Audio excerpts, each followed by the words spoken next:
di sini siap untuk mendengarkan informasi yang nanti akan saya sampaikan.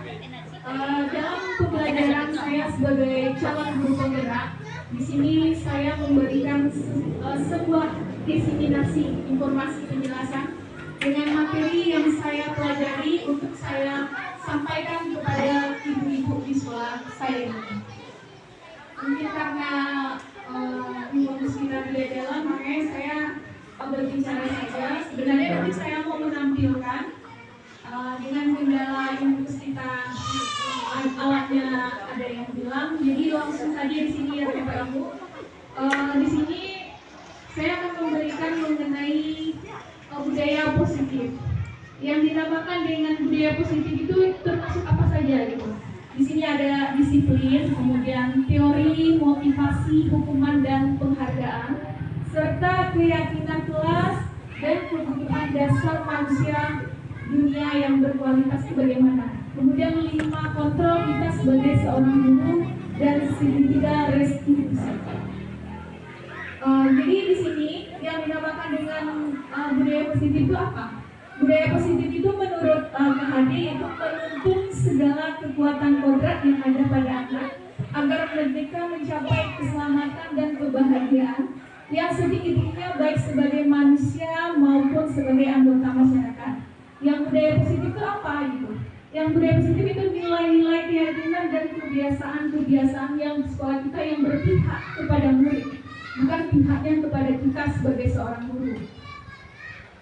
Jadi paradigma kita yang selama ini yang kita beranggapan itu kita segala sesuatunya kita yang di center, sebenarnya kita ini sebagai fasilitator, kita yang memberikan arahan, yang menjadi pusat segala sesuatu adalah anak atau center student.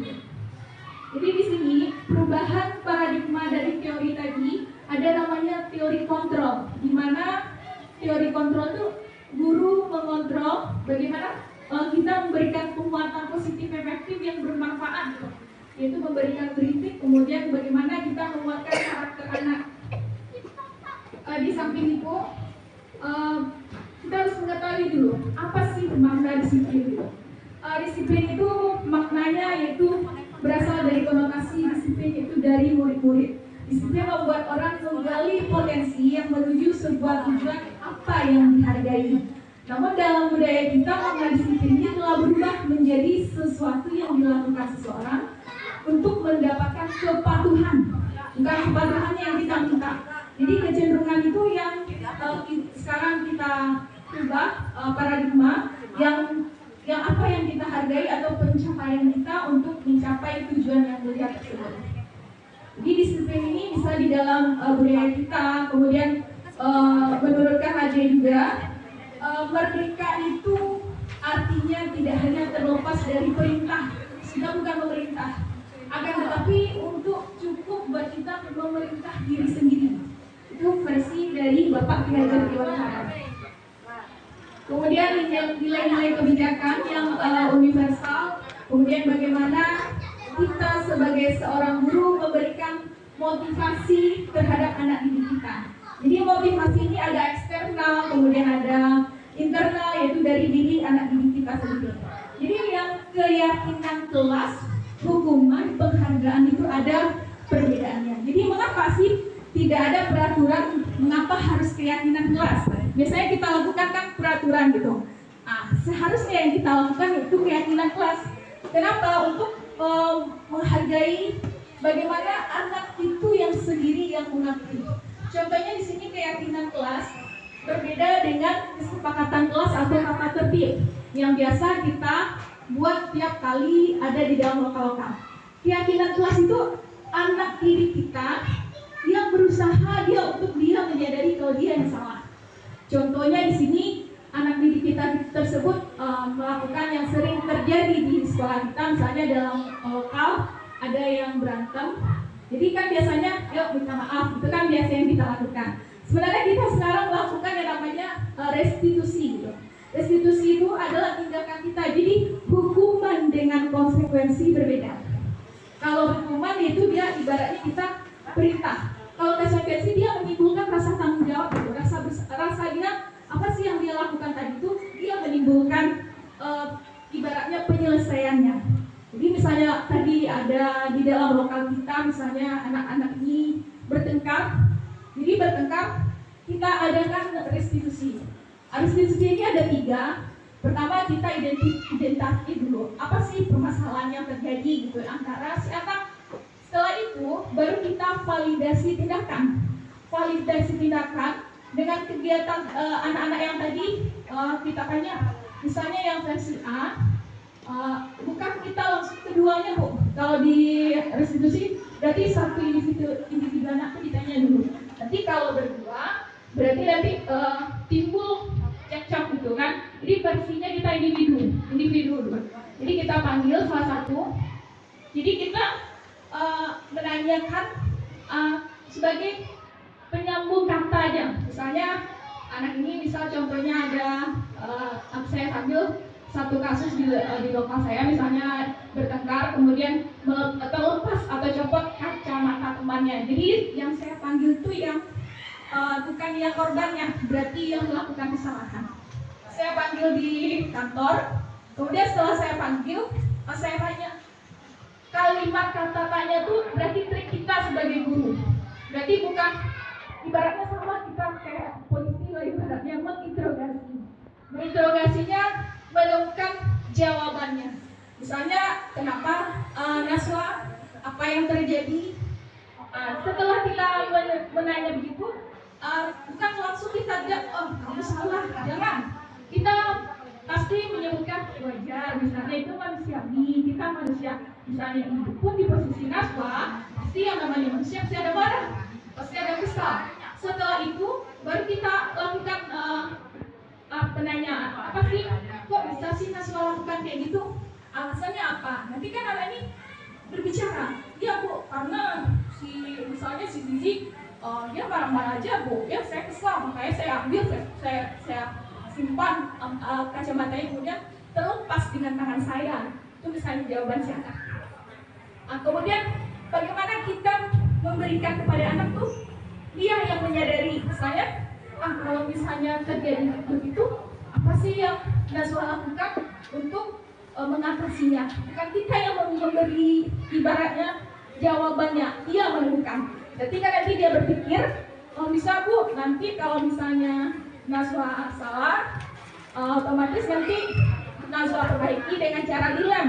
Kalau misalnya dilem nggak bisa, mungkin Najwa bawa Bu ke apotek untuk diperbaiki atau diganti. Jadi anak itu yang menyimpulkan, kan kita yang biasanya kita lakukan kan, yuk minta maaf kalau salah. Misalnya si A, siapa misalnya, kamu yang buat salah, silakan minta maaf ke temannya. Tapi perbedaan itulah paradigma kita merubah anak coba yang mengakui kesalahan dengan apa yang dia perbuat. Itu dalam kegiatan restitusi. Mungkin dalam refleksi yang kita alami dalam keseharian, mungkin itu yang banyak kita temukan. Karena maka dengan itulah kasus itulah saya angkat. Jadi kita sebagai guru, kita tidak menjudge kalau anak itu langsung salah. Jadi yang selama ini yang kita lakukan, kalau salah, yuk minta maaf ke yang salah. Jadi kita yang mengajarkan ke anak supaya dia mau gitu. Dia mau mengakui dan mencari pasti solusi yang bisa dia lakukan. Itu bagi di restitusi.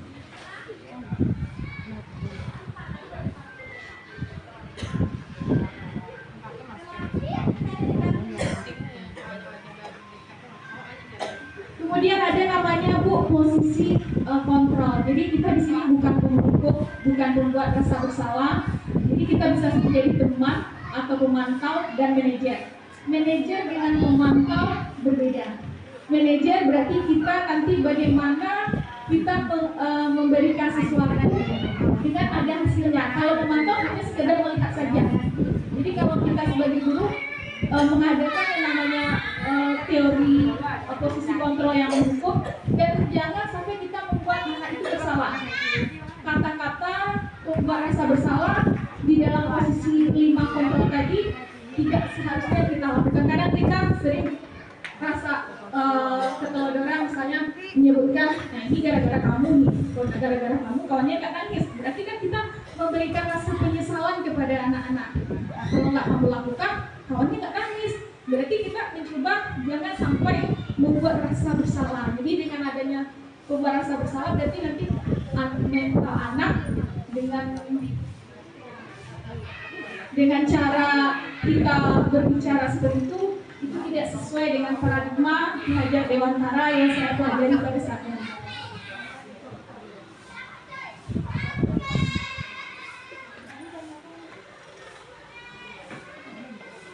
Jadi mungkin itu saja yang mau saya sampaikan Bu. Misalnya kalau ada beberapa dari Ibu yang mau bertanya, misalnya ada kasus bagaimana sih menggunakan sistem restitusi gitu, dengan penyelesaiannya dengan langkah-langkah kita menanya ke siswa, bukan berarti kita langsung menjudge, oh ini kamu salah, silakan kamu minta maaf ke temannya. Kita yang menemukan dengan berdiskusi, kita panggil anak yang tadi di sebuah ruangan, bisa ruang BK, pokoknya ruang antar kita berdua. Kemudian bagaimana dia tahu bahwa dia itu salah, bukan kita yang menentukan anak itu salah. Jadi bagi ada ibu-ibu yang rasanya ada sebuah permasalahan di lokal, bisa mau kita diskusikan bersama, mencari bagaimana sih cara kita mengubah paradigma kita yang biasanya mengatakan kan kalau menginjak misalnya anak berantem dipanggil, kemudian ya siapa yang salah, nyatakan minta maaf. Sebenarnya kita harus diskusi dulu bagaimana gitu supaya timbul dari dia rasa tanggung jawab, karena kita semuanya berlandasan kepada profil Pancasila. Mungkin ada bagi Bapak Ibu yang mau bertanya, saya persilakan.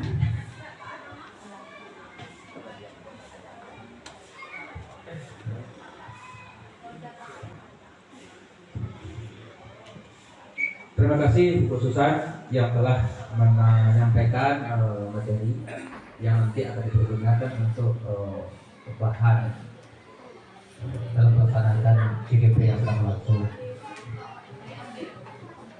Ada di sekolah kita ada beberapa temuan tentang masalah kenakalan anak. Oke lah, kita sudah memahami rata-rata guru kita melakukan menyelesaikan secara sesuai dengan cara masing-masing gitu. Tapi semuanya pasti positif gitu kan. Tentunya minimalisasi adanya pertengkaran, bullying yang telah kita sepakati bersama. Yang jadi terkendala sekarang anak yang ada kelainan psikologis, nanti bisa disampaikan waktu CKP itu. Contohnya kita, karena kita kan ada tuh kelas 1D yang namanya Harun. Sekarang Harun kan kita istirahatkan 1 minggu, tidak sekolahkan, artinya dirumahkan 1 minggu supaya tidak terjadi lagi benturan yang lebih luas, bisa sampai keluarga sama keluarga atau di rumah ayah sama ayah begitu. Sebab Harun ini selalu kalau nggak senang selalu langsung mukul teman, atau merobek buku, atau menggigit teman, atau berdiri di sholat tanpa ada terarah. Kita sekarang kan mencoba kerjasama dengan SDLB, tapi tetap dipantau. Pelaksanaan seperti ini bagaimana di IKM yang telah berlangsung ini, kita kan sudah sekian orang mencoba menitipkan di SDLB. Ada nggak langkah lain dalam proses pembelajaran sekolah untuk menghadapi siswa-siswa kita seperti ini? Ini ada juga terjadi sekarang kelas 4 apa tuh? 4A.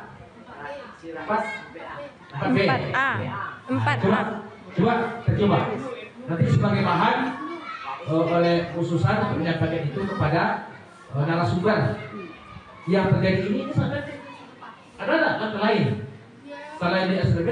Kalau memang SDLB ada di mana, oke lah. Kalau di kecamatan tidak ada SDLB gimana? Begitu. Sebab sekarang dana untuk sekolah apa istilahnya dulu? Inklusi kan tidak ada lagi. Dengan ada ini mungkin mudah-mudahan dana ini muncul lagi inklusi. Sebab khususan telah berarti inklusi itu. Terima kasih.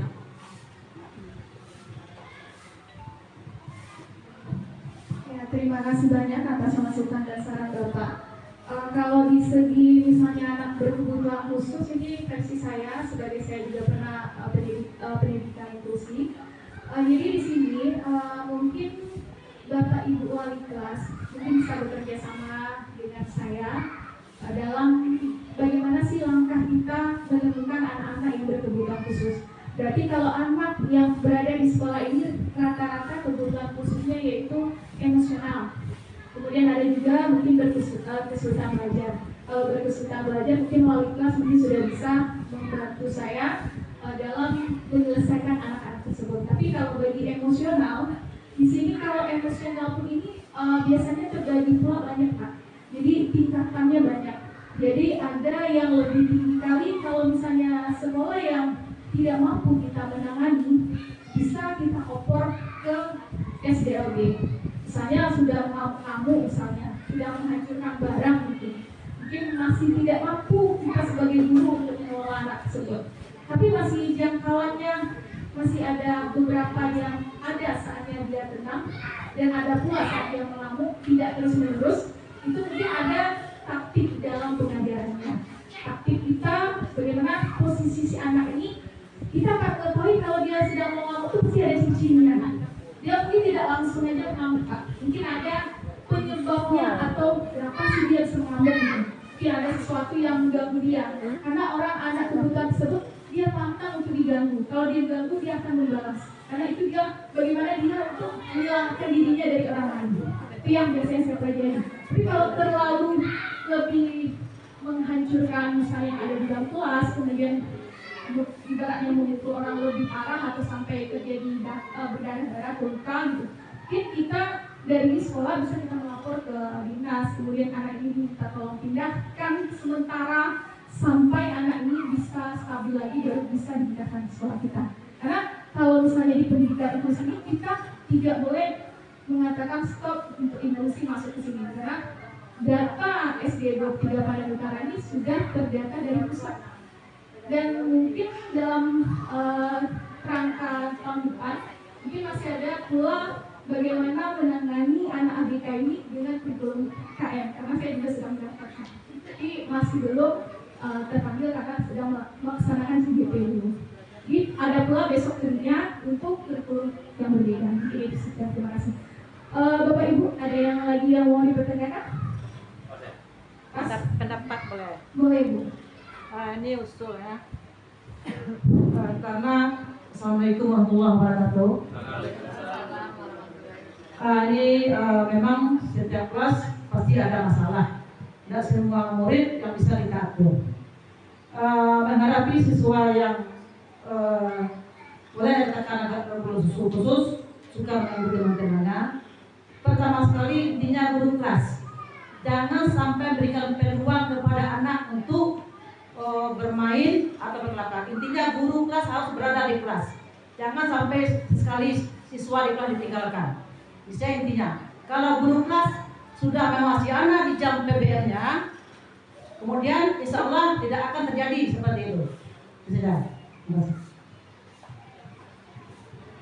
Ya, terima kasih atas masukan yang disampaikan oleh Bu Analis.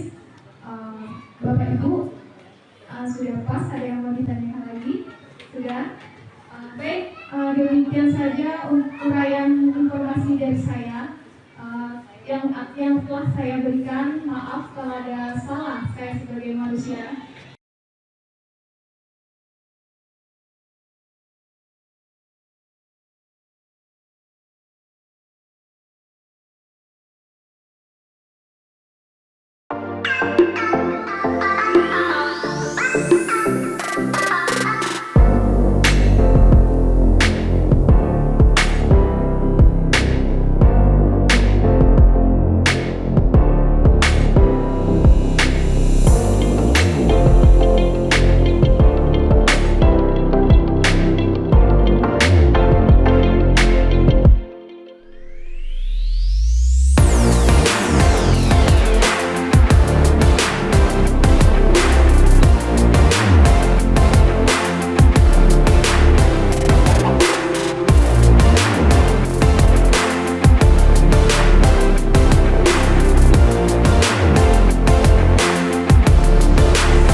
Baik anak-anak Ibu, pada kesempatan kali ini Ibu akan bersama kamu kita akan membuat yang namanya sebuah keyakinan kelas.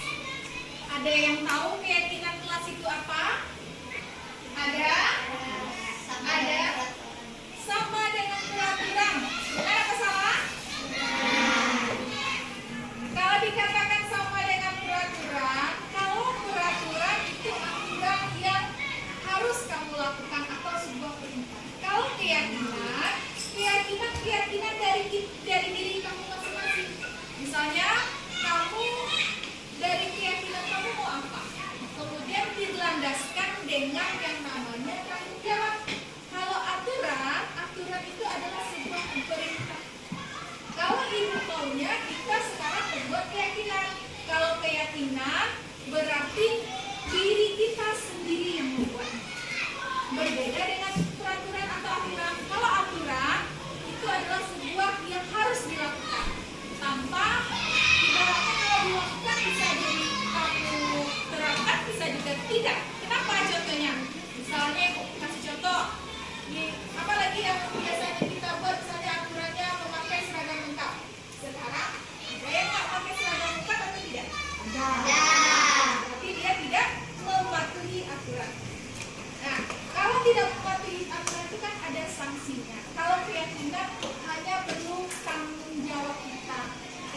kita tuh kalau kita melakukannya kita rasanya bersalah.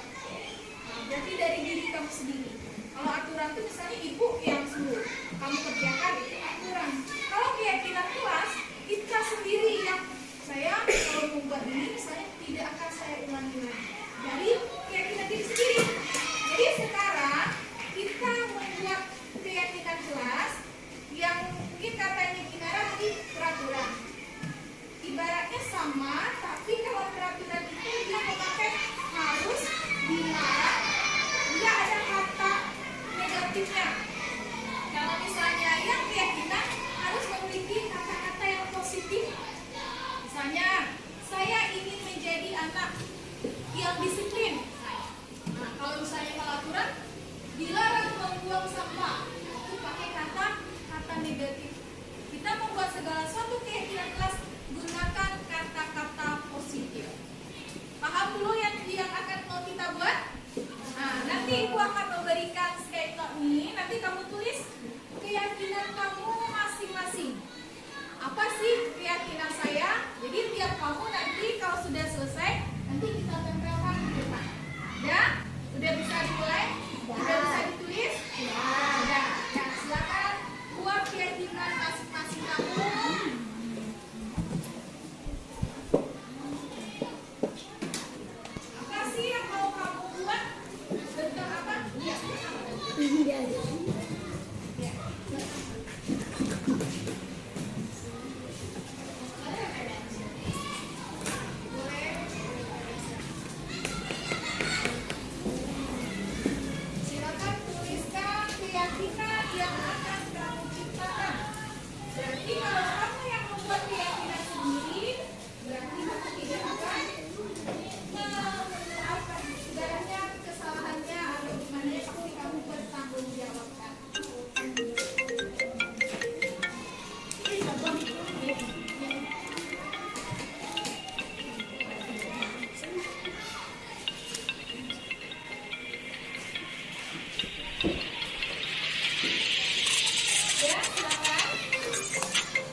Oke?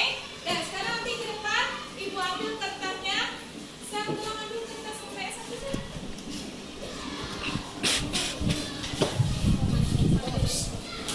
Ya, nanti ke depan, siap-siap kamu, TV kamu ke depan, nanti kamu tanda tangan, nama dan tanda tangannya. Ambil pena yang masing-masing ya, di depan ya. Tanda tangan. Ya.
akan menjelaskan bagaimana kemarin saya membuat keyakinan kelas. Perasaan saya terhadap keyakinan kelas tersebut adalah senang dan menyenangkan.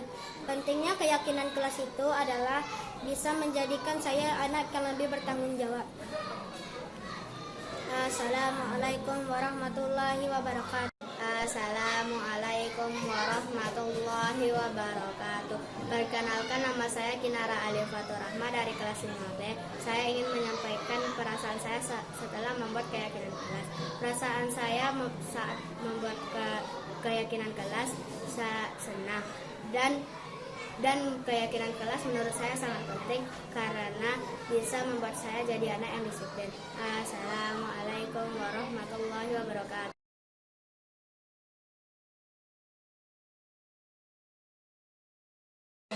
Assalamualaikum warahmatullahi wabarakatuh. Perkenalkan, saya Jannatul Aini, saya dari kelas 5B. Perasaan saya setelah membuat keyakinan kelas sangat senang dan keyakinan kelas sangat penting karena saya dapat menjadi disiplin dan bertanggung jawab. Assalamualaikum warahmatullahi wabarakatuh.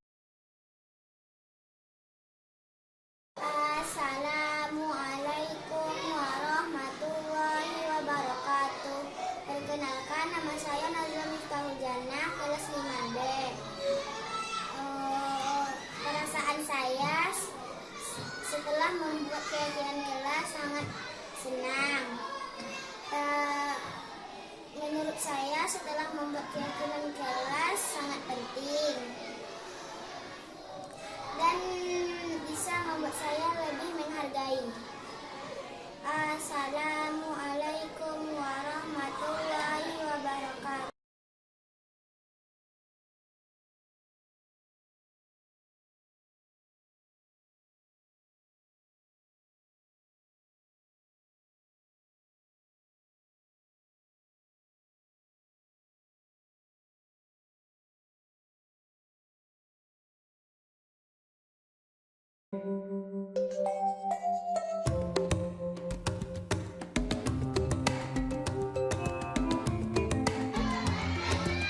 Fakri, dari hari-hari kemarin Ibu perhatikan Fakri sering terlambat.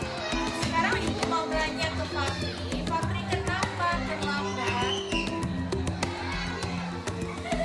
Karena suaranya bisa dikeraskan. Kenapa tuh? Kenapa? Nggak dikeraskan suaranya. Kenapa tadi terlambat? Setiap berapa kali terlambat? Setiap hari Sabtu. Sering terlambat itu termasuk suatu kesalahan kan? Terlambat itu suatu kesalahan. Kesalahan. Tapi tahu itu salah? Jadi ya Fakri, jadi kita berbuat kesalahan itu namanya manusiawi. Jadi setiap orang itu pasti berbuat salah. Yang terpenting kita bisa belajar dari kesalahan dan berusaha memperbaikinya. Nah, sekarang Fakri dan Ibu akan mencari solusinya bagaimana sih Fakri supaya tidak terlambat. Kamu tahu kan keyakinan kelas kita yang telah kita sepakati terlambat itu masuk nggak ke dalam keyakinan kelas? Masuk. Menurut kamu keyakinan apa yang kamu langgar? Mengenai apa?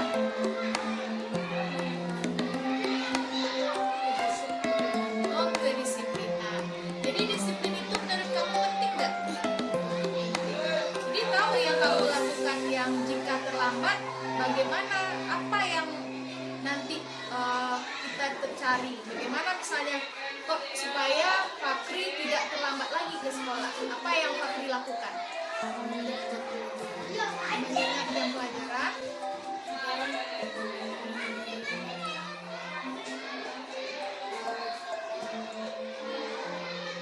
Mengingat membawa baju.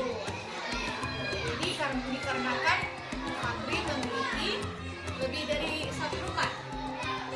Ya, berarti lebih dari rumah. Jadi bajunya ketinggalan gitu.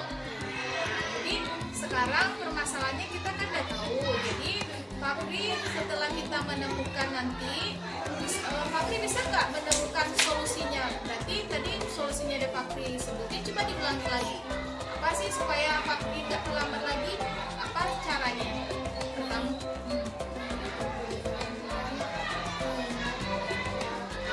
ingat. Jadi Fakri tahu di mana letak kesalahan Fakri. Fakri bisa merubahnya ke depannya, tidak mengulanginya lagi. Bolehkah kita ulang atau tetap dilakukan seperti itu? Tidak. Jadi Fakri tahu kesalahan Fakri di mana dan tahu cara merubahnya supaya tidak terlambat lagi. Oke, jadi ke depannya Fakri sesuai dengan yang sudah kita sepakati dan sudah kita diskusikan sekarang. Nah, oke baik. Nah, Fakri kalau sudah paham, sekarang Fakri bisa masuk ke ya. Assalamualaikum warahmatullahi wabarakatuh. Perkenalkan, nama saya Fakri Ramadan, kelas 5B.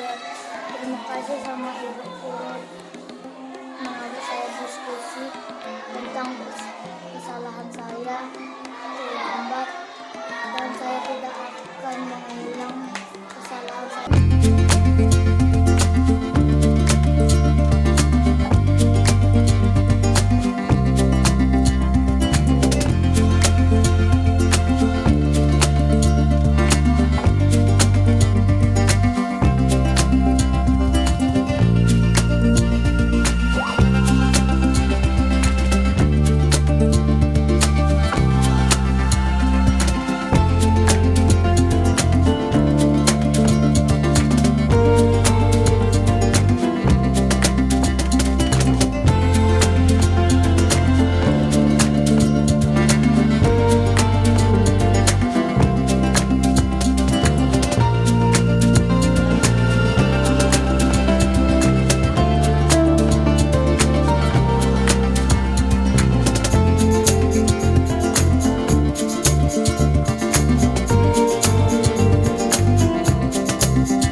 wabarakatuh.